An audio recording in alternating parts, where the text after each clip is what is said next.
આંતરરાષ્ટ્રીય મહિલા દિન છે। ગુજરાતની તમામ મહિલાઓને આજના દિવસે શુભકામનાઓ પાઠવું છું। મહિલાઓમાં રહેલી જે સુષુપ્ત શક્તિઓ છે એ શક્તિઓ ખીલવવા માટે અનેકવિધ કાર્યક્રમો આપણે કરી રહ્યા છીએ અને ભવિષ્યમાં પણ આ કાર્યક્રમો કરવાના છીએ। વિશ્વ મહિલા દિન નિમિત્તે આવતા શનિવાર, રવિવાર અને સોમવાર 14, 15 અને 16 માર્ચના દિવસે ગુજરાતના તમામ સ્થાનો ઉપર કે જ્યાં આરોગ્યધામો છે એવા તમામ આરોગ્યધામો ઉપર મહિલાઓ અને બાળકોના સ્વાસ્થ્યની ચકાસણી કરવામાં આવશે અને ખાસ કરીને જે સગર્ભા માતાઓ છે, ધાત્રી માતાઓ છે, એમની ખાસ ચકાસણી કરવામાં આવશે। એ ઉપરાંત કિશોરીઓની ચકાસણી કરવામાં આવશે જેથી કરીને એમના શરીરનું જે ડેવલપમેન્ટ થતું હોય છે એ સમયે એમને કોઈ જાણકારી પ્રાપ્ત થઈ જાય તો ભવિષ્યમાં એમને કોઈ મુશ્કેલીઓ ઊભી ન થાય। એ ઉપરાંત બાળકોની પણ એ જ પ્રમાણે સ્વાસ્થ્યની ચકાસણી કરવામાં આવશે અને ખાસ કરીને જે કુપોષિત બાળકો છે એ કુપોષિત બાળકોની પણ ચકાસણી કરવામાં આવશે અને આની અંદર પીડિયાટ્રિક ડૉક્ટરોનો મોટો લાભ અમે ઉઠાવવાના છીએ। જે રીતે વડોદરા જિલ્લાની અંદર અને છોટાઉદેપુર જિલ્લાની અંદર ડૉક્ટરોની સહાય લઈને જેટલા પણ યલો ગ્રેડમાં અને રેડ ગ્રેડની અંદર બાળકો હતા એ તમામ બાળકોની જ્યારે ચકાસણી કરવામાં આવી ત્યારે કેટલાક બાળકો એ ગ્રીન ઝોનમાં ગયા તો કેટલાક બાળકો એમાંથી બહાર નીકળી ગયા છે।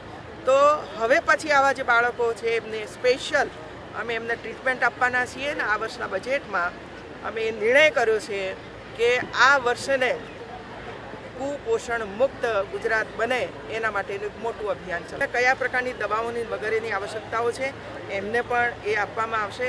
આપણી પાસે NRHMનું ખૂબ મોટું ભંડોળ છે અને એટલા માટે આરોગ્ય વિભાગ, મહિલા બાળ કલ્યાણ વિભાગ અને શિક્ષણ વિભાગ એ ત્રણેય ભેગા મળીને આ બધાઓને જે તે સ્ટેજ ઉપર લાવે અને એમની ચકાસણી થાય। મેડમ, ખાસ કરીને મહિલા સુરક્ષાનો સવાલ છે આપણા તરફથી સલામતી માટે આ જે સેલ છે એ સેલ જ્યાં નહીં બન્યા હોય તેમને ફરજિયાત કરવામાં આવશે અને એ સેલને વધારે સક્રિય બનાવવા માટે આવશે અને એ જ્યાં સેલ છે એવા તમામ સેલ ઉપર દેખરેખ રાખી શકાય એ માટેની પણ વ્યવસ્થાઓ કરવામાં આવશે જેથી કરીને કોઈ પણ દીકરી કોલેજમાં ભણતી હોય કે સ્કૂલની અંદર ભણતી હોય તો એને એ ખબર હોવી જોઈએ કે મારી આ વ્યથા કથા એ હું આની આગળ રજૂ કરીશ તો કોઈ તકલીફ નહીં થાય। કેટલાક સ્થાનો ઉપર પ્રમોશનના ભયે બોલતા નથી હોતા, કેટલાક જગાએ સાથે નોકરી કરવાની છે એટલા માટે નથી બોલતા હોતા અને એટલા માટે હું કહું છું કે કોઈ પણ પ્રકારનો ડર રાખ્યા વગર 181 ઉપર તમે કરશો તો કોણે આ મેસેજ આપ્યા એ કોઈને નહીં ખબર પડે અને બહેનોને આપણે ઉપયોગ કરીશું।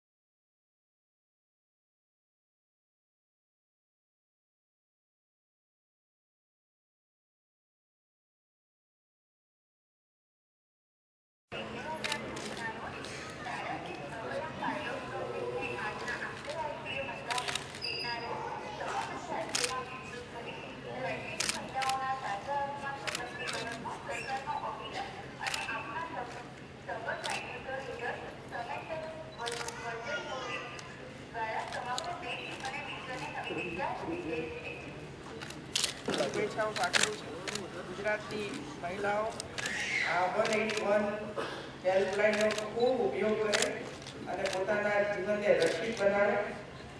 આપ જે પણ આ નંબર પર બોલશો તે હંમેશા સુરક્ષિત રહેશે, બહાર આપવામાં નહીં આવે જેને કારણે આપ ડર રાખ્યા વગર, કોઈ પણ વ્યક્તિનો ડર રાખ્યા વગર આપ આ હેલ્પલાઇનનો ઉપયોગ કરી શકો છો। સૌને ધન્યવાદ।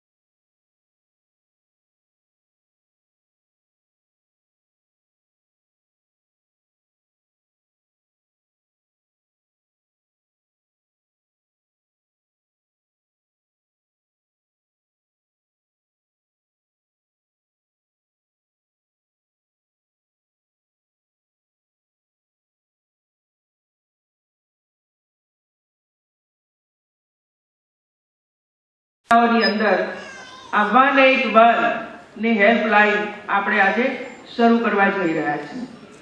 181 હેલ્પલાઇન માત્ર એક નંબર નથી લેતો, પરંતુ એની સાથે દરેક જિલ્લાની અંદર એક રેસ્ક્યુ વાન પણ એની સાથે આપવામાં આવી છે. અનેક જગ્યાએ અનેક વ્યવસ્થાઓ ઊભી કરી છે. કોલેજ હોય તો મહિલા સેલ છે, યુનિવર્સિટી છે તો મહિલા સેલ છે, 181 છે, 109 છે, ચાઇલ્ડ હેલ્પલાઇન છે, મહિલા આયોગની હેલ્પલાઇન છે, 108 છે. આવી અનેક પ્રકારની વ્યવસ્થાઓ આખા ગુજરાતની અંદર સ્થાને સ્થાને આપણે કરી છે. મિત્રો, વધુ ને વધુ મહિલાઓ પોલીસ દળની અંદર ભરતી પામે એના માટે પણ આપણે કદમ ઉઠાવ્યા. 33% પોલીસ દળની અંદર પણ મહિલાઓની ભરતી કરવાનો એક મહત્વનો નિર્ણય રાજ્ય સરકારે લીધો અને આખા દેશની અંદર ગુજરાત પહેલું રાજ્ય છે કે જેની અંદર મહિલાઓ આ કામ કરી રહી છે. આવતી 14, 15 અને 16 3 માર્ચના દિવસે ગુજરાતની તમામ મહિલાઓ અને ગુજરાતના તમામ બાળકો માટે સ્વાસ્થ્ય આરોગ્યના કેમ્પની હું જાહેરાત કરું છું. મિત્રો, આરોગ્યના કેમ્પ આપણે